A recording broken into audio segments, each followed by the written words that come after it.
En ce moment, c'est le mercato des coachs. Voilà, on voit des coachs venir partir de n'importe quel club, signer n'importe où. On a vu Compagno au Bayern, on voit Hansi Flick au FC Barcelone. Et du coup, Chelsea vient de trouver son nouveau coach après avoir viré Pochettino, Enzo Maresca, ou Vincenzo Maresca, ça c'est son vrai prénom. On va voir là aujourd'hui, est-ce que c'est un bon coach? Est-ce que c'est une bonne idée de l'avoir pris? Et est-ce que ça peut fonctionner sur le long terme avec Chelsea? Est-ce qu'il match aussi avec le projet, pardon.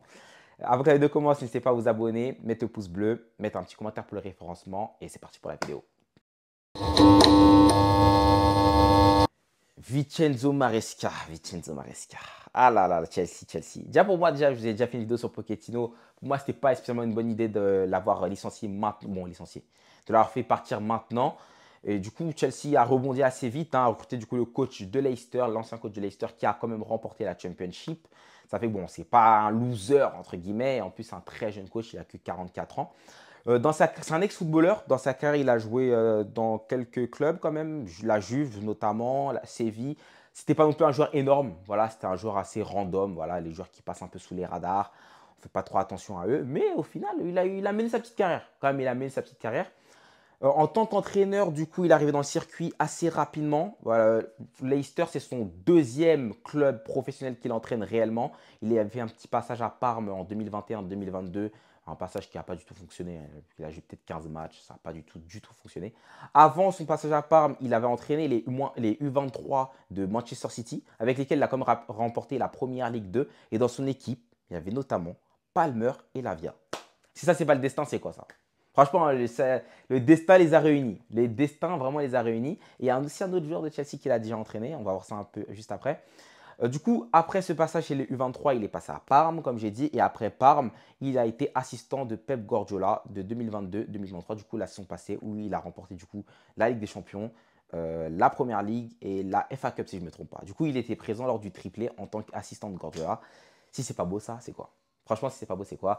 Vraiment, c'est un des coachs, vraiment les élèves de Guardiola, un des 1000 élèves de Guardiola, hein, Arteta, compagnie, on peut dire ça aussi en vrai. Et du coup, Maresca aujourd'hui. Il a fait cette saison du coup avec Leicester où il avait pour objectif de faire remonter le club en première division. Du coup, c'était mission réussite. La Championship qui a été remportée avec 97 points. Une bonne attaque, une des meilleures attaques. Il n'a pas la meilleure parce que celle de Ipuch a été au-dessus. Mais quand même, il s'en sort avec la meilleure défense. Il s'en sort quand même avec la meilleure défense. Ça, c'est intéressant en vrai. Maintenant, pourquoi Chelsea est parti le chercher? Parce qu'il rentre parfaitement dans le projet. Vraiment parfaitement. C'est un coach assez jeune et qui joue la possession. C'est les deux gros critères que Chelsea recherchait voilà, dans leur Xabi Alonso Project. Comme un coach qui pourrait accompagner les joueurs vraiment sur le long terme et qui pourrait inculquer à cette équipe de Chelsea un jeu de possession. Voilà, ça c'était très important pour Chelsea. Et Maresca, c'est une sorte de Arteta 2.0, hein, vraiment le gars qui a été assistant de Guardiola et qui peut calquer ce qu'il a appris sur des équipes et peut-être même améliorer. Hein. Là, on a pu voir avec Leicester sur la saison ces préceptes de jeu-là. On va voir ça aussi par rapport à la composition. C'est exactement ça qu'il a pu faire à Leicester. C'est ce qu'il a appris aux côtés de Guardiola. Et du coup, en vrai, sur ces deux points-là, c'est assez parfait. Après, hein, je sais que Chelsea cherchait un coach qui serait assez docile sur les décisions prises lors des mercatos. Parce qu'on sait que sur le bord de Chelsea, c'est eux notamment qui décident de qui vient et qui part. Après, voilà, le coach peut faire quand même quelques suggestions, mais ce n'est pas lui qui décide vraiment. On se rappelle un peu de l'interview de Mourinho qui parlait de comment gérer les transferts à Chelsea avec Roman Abramovich, où vraiment il disait à Abramovich, paye, moi c'est moi qui décide. Ramène-moi Drogba, toi tu payes seulement. Voilà, ne discute pas. Abramovich was asking me, who do you want for the striker? All the big names in Europe at that time. I told Drogba.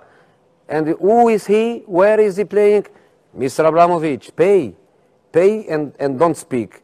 Alors que là, Chelsea, c'est complètement l'inverse. Voilà, c'est la direction qui choisit. Le coach, il doit limite, il est forcé de bosser avec les jeunes qu'on lui propose. Après, je pense qu'il peut quand même faire des suggestions. Mais voilà. Et je pense que Maresca, s'il a signé ce contrat-là, je pense que c'est un point qui ne le dérange pas trop pour l'instant. On verra après ce que ça donnera. Maintenant, par rapport à ses préceptes de jeu, tu sens que Maresca s'est inspiré vraiment, mais vraiment de Guardiola. Il y a une vidéo qui existe où il parle un peu de cette tactique. C'est grave intéressant. Je vous invite vraiment à aller la voir. C'est une masterclass, si je ne me trompe pas, où il explique comment il se débrouille avec son équipe de Leicester et comment il les fait jouer. Ses principes de jeu et vraiment, c'est grave instructif en tout cas. Ça vous donne vraiment une idée de comment Chelsea pourrait jouer la saison prochaine. Du coup, c'est du classique. Ça part sur du 4-3-3 sur la composition de base. En phase de possession, l'équipe change. On passe du coup avec 3 personnes derrière, avec un latéral qui passe au milieu de terrain, qui vient créer un double pivot avec un milieu défensif, et les 2 autres 8 qui montent à l'offensif, limite en milieu offensif, derrière l'attaquant de pointe, et avec une ligne offensive de 3. Vraiment, ça passe du coup sur du 3-2-2-3 ou si vous voulez du 3-4-3 ou bien du 3-2-5. Je ne sais pas comment vous voulez. En tout cas, de toute façon, vous avez l'image devant vous. C'est grave intéressant parce que Chelsea, dernièrement, à la fin de la saison, c'était plus ou moins comme ça qu'on jouait. On va se dire la vérité. Si on se rappelle bien, Pochettino, une fois qu'il avait décidé de mettre Cucurella du coup en tant que latéral inversé du coup dans le double pivot avec Moses Caicedo et laisser Gallagher et Palmer un peu plus haut, Chelsea avait plutôt bien performé. Franchement, sur ce point-là, c'était intéressant. Et c'est sur ce point-là où je me dis vraiment que si Maresca, il a vraiment cette identité de jeu-là qui a permis à Chelsea de remonter au classement, ça peut donner que du bien. Franchement, et même l'adaptation avec le groupe, tactiquement du coup avec le groupe, elle pourrait se faire beaucoup plus facilement. Après, avoir vraiment les profils qui joueront, hein, à savoir vraiment si ce sera du coup Cucurella qui passera dans ce milieu à 3 ou bien ce sera Reece James de l'autre côté qui passera dans ce milieu de terrain à 3. Est-ce qu'il mettra des centraux derrière? Vraiment, après ça, c'est à voir.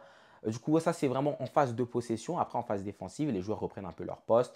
Tu as, du coup le latéral qui peut revenir à son poste, etc. etc. Maintenant, pour les sorties de balles, j'avais vu aussi du coup de Maresca qui comptait énormément aussi sur son gardien. Voilà. On sait que Arteta avait acheté du coup Raya pour son jeu au pied parce qu'il estimait que celui de Ramsdale n'était pas suffisant. Guardiola a celui d'Ederson qui est juste un des meilleurs au monde. Du coup, il lui permet de sortir de pas mal de situations. Et j'ai vu quelques séquences de Leicester et le gardien a vraiment une importance primordiale pour sortir du pressing, pour battre le pressing adverse, pour casser des lignes. Leur gardien, il savait au moins jouer au minimum au pied. Et lorsque je regarde Petrovic à Chelsea ou bien Robert Sanchez, tu sais que ce n'est pas les gars. C'est pas les gars qu'il faut. Chelsea va devoir vraiment recruter un gardien qui a un bon jeu au pied. Il y a Costa, par exemple, de Porto. Après, je pense qu'il pourrait coûter un petit billet quand même.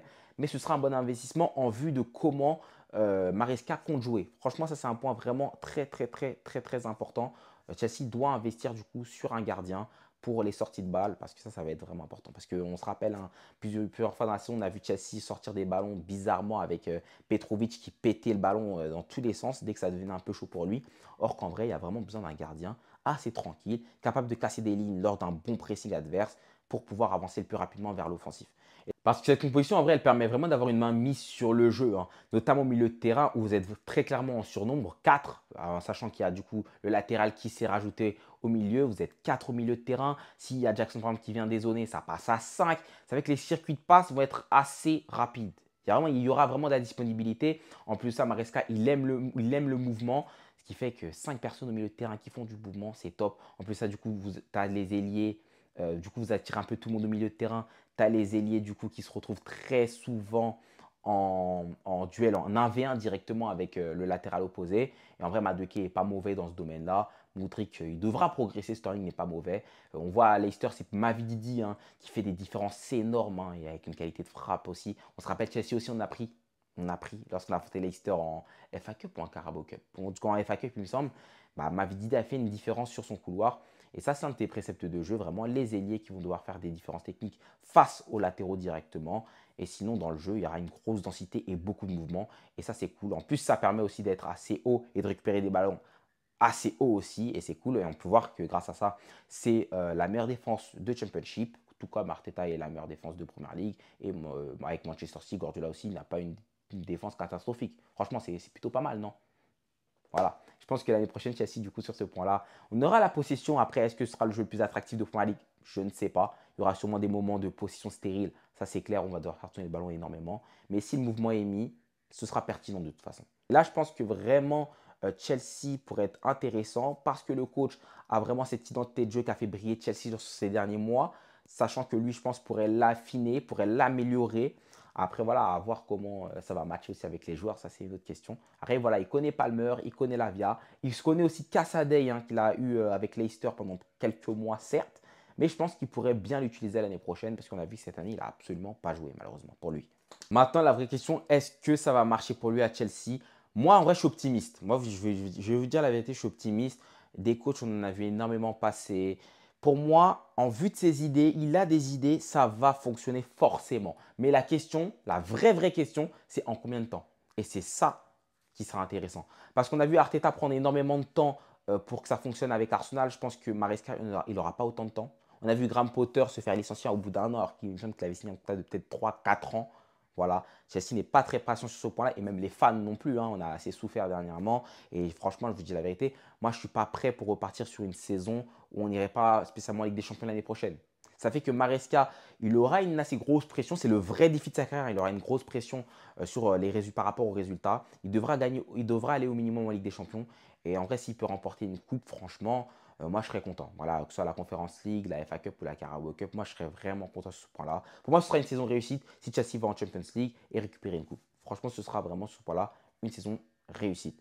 Maintenant, est-ce qu'il va, il va le réussir? Ça, je ne sais absolument pas. J'espère pour lui. Voilà, la composition, je ne pense pas que les joueurs seront déboussolés à jouer dans ces préceptes de jeu-là, sachant que dernièrement, on avait plus ou moins joué dans ce sens-là. Ça fait que voilà, sur ce point-là, c'est un bon point. Après, est-ce que ça va matcher avec les joueurs? C'est un coach qui a, j'ai l'impression qu'il a du caractère, franchement. J'ai l'impression qu'il a du caractère. J'ai vu une interview qui m'a plutôt plu, hein, où il expliquait que ouais, lui, il vient jouer son match, eux, ils jouaient. Je ne pourrais plus, il raconte un truc comme ça. Genre, je ne sais même pas, il parlait de quelle équipe d'ailleurs. Hein. Il disait que ouais, moi, je viens jouer mon match, eux, ils jouent leur vie, je sais pas quoi. Bon, en tout cas, c'était un truc du genre. Mais Maresca, moi, je te souhaite bon courage, franchement. Le truc aussi qui pourra le gêner, ce sera peut-être le bord de Chelsea qui ne laisse pas spécialement bosser dans les bonnes conditions. Voilà, vis-à-vis des transferts, hein, parce que je sais que plus il avancera avec Chelsea, plus il aura des besoins. Et si les besoins de Chelsea ne matchent pas avec ses besoins à lui, forcément, ça va poser des problèmes. On a vu Pochettino, il avait besoin de certains joueurs en début de saison, on ne lui a pas donné. Au final, il s'est retrouvé avec une équipe, il a dû se débrouiller. Voilà, j'ai vraiment envie d'éviter ce genre de situation. J'espère qu'à un moment donné, s'il arrive à prouver du moins avec ce qu'il a aujourd'hui sous la main, j'espère qu'en tout cas, on lui laissera du coup plus son mot à dire sur les transferts, qu'on arrêtera de recruter un peu tous les jeunes de tous les côtés et lui foutre comme ça dans son équipe. En tout cas, Maresca, bienvenue à Chelsea. Moi, je crois en toi. L'année prochaine, je veux la possession. On va en Champions League. J'espère en tout cas. J'espère. Le fils de Guardiola, ne te montre pas effrayé par ton père. Hein. De toute façon, Guardiola a bientôt quitté ta première ligue, c'est cool. Ne te montre pas effrayé par ton père. La grande école. J'espère que vous avez apprécié la vidéo en tout cas. Ça, c'est mon point de vue, comment je pense par rapport à Maresca. N'hésitez pas à liker, à vous abonner. On se retrouve pour une prochaine vidéo. Ciao.